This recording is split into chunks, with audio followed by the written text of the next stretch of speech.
The Siddha Yoga lineage of courage. We can't act unless we are backed by our courage, said Mahavatar Babaji. It was another glorious morning at his cave called Triloka Khada. I was sitting in rapt attention. I felt like this was important. Our courage follows two things: where we look and what we do, he said, matter of factly. We can look in one of two ways, and we can do only one of two things. If you look inwards, you can build yourself or dismantle yourself. If you look outwards, you can build the world or dismantle the world. This leads to four combinations of things that you can do: build inside, dismantle inside, build outside, or dismantle outside. Your courage is used up where your attention goes. I was always looking inwards, trying to build myself.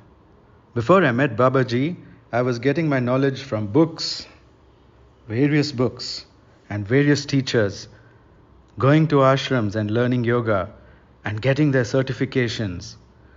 I was also well read. At the time, there was an author called Neil Donald Walsh who spoke with God in his mind. I used to devour it. There was another author, James Redfield, who wrote the Celestine Prophecy. And then there was Carlos Castaneda, who wrote about his teacher, Don Juan, and their adventures in their spiritual tradition. There was the controversial author, Lobsang Rampa, who wrote about Tibetan occult without ever having visited Tibet. And of course, I could not ignore Osho, Jiddu Krishnamurti, Paramahamsa Yogananda, Swami Vivekananda, Sri Ramakrishna Paramahams, Ramana Maharshi, Swami Shivananda, and his disciples, or U.G. Krishnamurti. At that point, Sadhguru and Sri Sri Ravi Shankar were not so big, and Baba Ramdev was practically unknown. Not only that, I became an expert in neuro-linguistic programming. I had done courses by Richard Bandler himself, the founder of neuro-linguistic programming. I read all the books by the incredible Tony Robbins. Robin Sharma had just burst onto the scene as a spiritual teacher. There was Paulo Coelho, who wrote The Alchemist. I had consumed over 500 books on spirituality. I had also become a Reiki master and a pranic healer. I realized that I'm full of the reorganized knowledge of all these people. Sadly, I knew nothing about the Vedas or the Upanishads. So I had built a certain outlook constructed with blocks provided by these books and experience.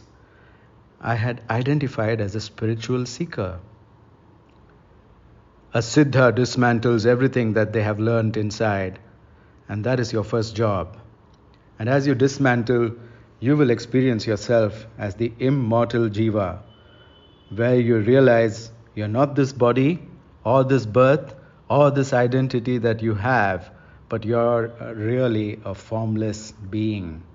Babaji continued. And you have only two powers, but both are important. Listen carefully. The power to identify as something or someone, and the power to create sensations. That's it. The Jiva has no other power.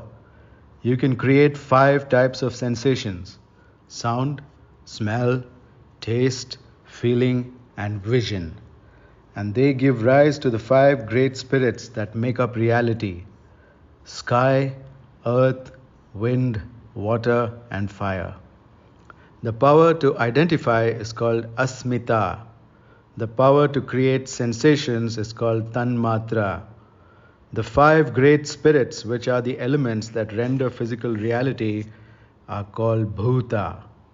Jiva creates its physical reality using asmita and tanmatra. Jiva identifies as something. In your case, as Ashwin Chekawa, the spiritual seeker, martial arts expert, and Siddha in training. Yes, Babaji. I was surprised how he knew that. But I had a question. Did I create this reality? Yes, you did, he said, looking amused. Everything you see came out of the sensations you created as Ashwin Chekava. I was bubbling with the anxiety of not understanding. But what about you and these mountains? I see them, but surely I didn't create them. Yes, you did, said Babaji emphatically. And you are creating the entire universe of your future. Most people use their tanmatras and call it thinking. They believe it will cause nothing. But the truth is that they cause everything. How do you think about the future determines the reality of the future. I was overcome by confusion and panic. Confusion because I couldn't wrap my head around it. Panic because I didn't think I had control over my thoughts. Babaji is never wrong, I thought. And if I do think of my reality, then what about my random uncontrollable thoughts? They must be creating garbage in my life. Babaji's voice reached me through the cloud of confusion and panic.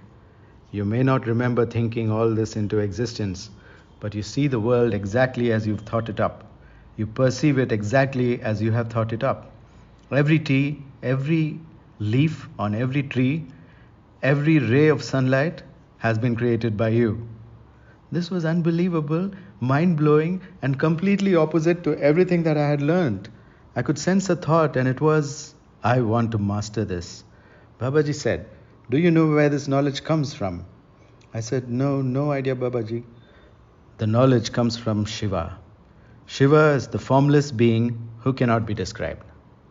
And from him emerges a being called Ardhanari. Ardhanari is the primordial sexual energy. Although formless, its urge is to create. The abundant power to create, Shakti, surges out of Ardhanari. She is a formless being too. She is called Sarvartha Sadhika, which means reservoir of every kind of wealth. Do you know where you come from? I don't know, Babaji, please tell me. All jivas, like you and me, come from Shakti. We are all her children, and we are formless too. But what about this body, Babaji? What about it? You create it continuously. You create the whole universe. My head was spinning. I realized I can't understand this with what I already know. I have to forget everything I know and hear it like it's the first piece of knowledge I'm hearing. This is the first knowledge I'm getting. The rest is ignorance. I blurted my thought out loud.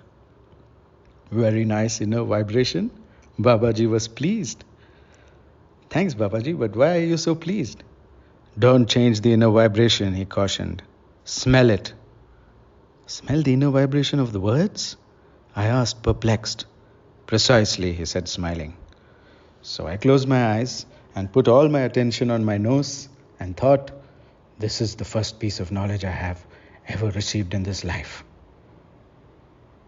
I could feel the blood whirling in the capillaries of my nose. Then for one fleeting moment I thought I smelled something other than the fragrance of Babaji. It was a cool smell, like nothing I have ever smelled before. I opened my eyes. Very good, said Babaji, even more pleased. Now taste the smell. I closed my eyes again and started with the thought again. This is the first piece of knowledge I have ever received in my life. The smell was stronger this time. I breathed it into my mouth from my nose and puffed up my mouth like Hanuman. Then I waved my tongue in the air that I had held in my mouth. My tongue was tingling. I could taste the sweetness beyond words. I opened my eyes. Well done, said Babaji, smiling. Now feel the taste in your body. What does it feel like? I closed my eyes again and thought, this is the first piece of knowledge I have received in my life. My nose lit up with the cool smell. My tongue lit up with the sweetness. I let it drop into my body by swallowing the taste. I could feel it being transported electrically to all parts of my body.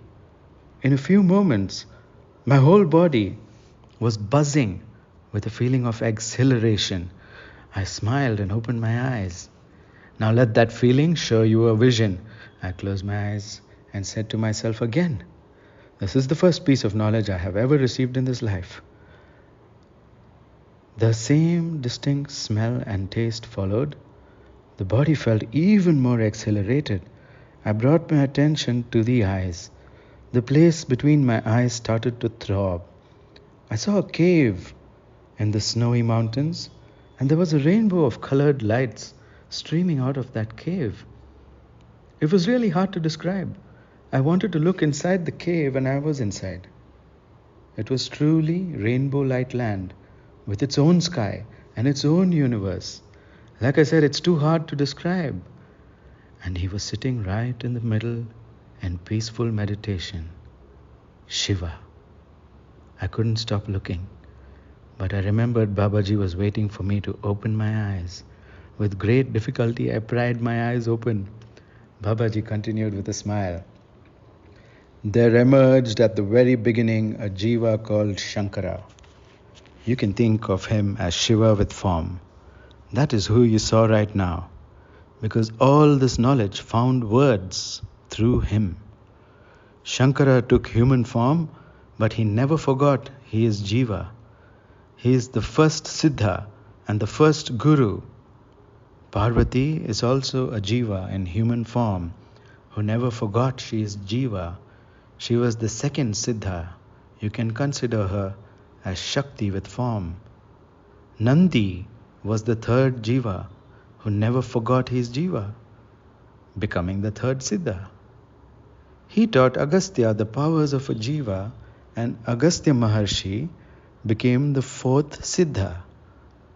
I was his student, and I have taught millions of Siddhas who still carry forward the Siddha lineage in 18 planets, including Earth.